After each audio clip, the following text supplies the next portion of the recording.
Salut! Je m'appelle Samuel Nollet, puis je suis le réalisateur de Famille de cœur.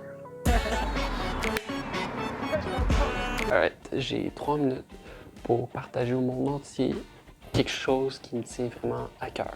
Fait que j'ai commencé à penser, puis j'ai trouvé l'idée de parler des femmes sans-abri à Montréal, puis juste des sans-abri en général, puis du fait que je déteste que des gens passent à côté sans porter attention à eux. Donc j'ai créé une histoire d'une personne qui prenait le temps de parler puis d'écouter une itinérante. Fait que, en gros, c'est que il n'y a plus beaucoup de monde qui appelle de nos temps. Ok, moi, le premier, je suis tout le temps en train de texter. Mais il y a une forme de retour aux sources quand on parle d'appel téléphonique. Puis si on retourne aux sources d'un humain, on trouve aussi une personne empathique puis prête à aider. Fait que je trouvais que ça allait bien ensemble. Ensuite, je me suis renseigné à gauche puis à droite pour essayer de construire l'histoire la plus véridique possible. J'ai aussi écrit à des organismes qui travaillent avec des gens dans la rue, si une de leurs jeunes serait volontaire pour jouer, puis pour qu'ils recheckent un peu par-dessus mon scénario. Mais malheureusement, personne ne m'a répondu, fait que j'ai dû engager quelqu'un pour faire leur rôle.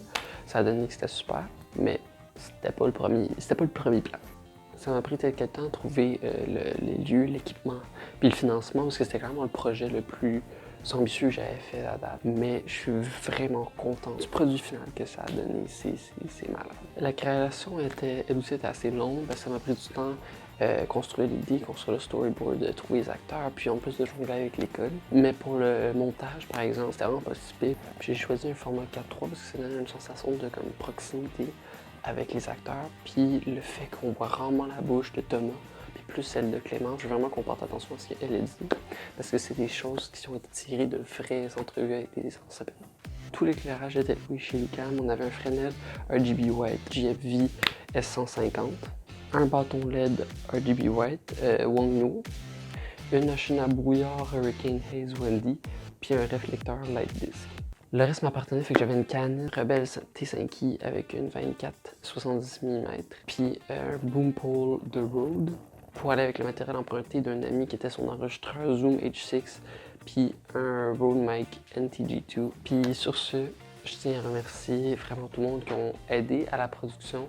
Donc, Lucam, Théo Guindon, Signéki, Mathieu Alapi, Mathis Plante, Les Guitares, René Guitare, Stéphanie Barker, mes parents et Benoît Leclerc. Puis, bien entendu, tout le monde qui a aidé au financement. Léa Chanamon, Antoine Gaudreau, Darius Antida, Pratique Cooper, Sarah Nollet, Janine Lapointe, Mathieu Alapi, Zoé David, Jeanne Sarrazin, Charles-Antoine Pratt, Marty, Margot Géna, Alexandre Asboun et Héloïse Guitare. Et merci d'être là. Yes!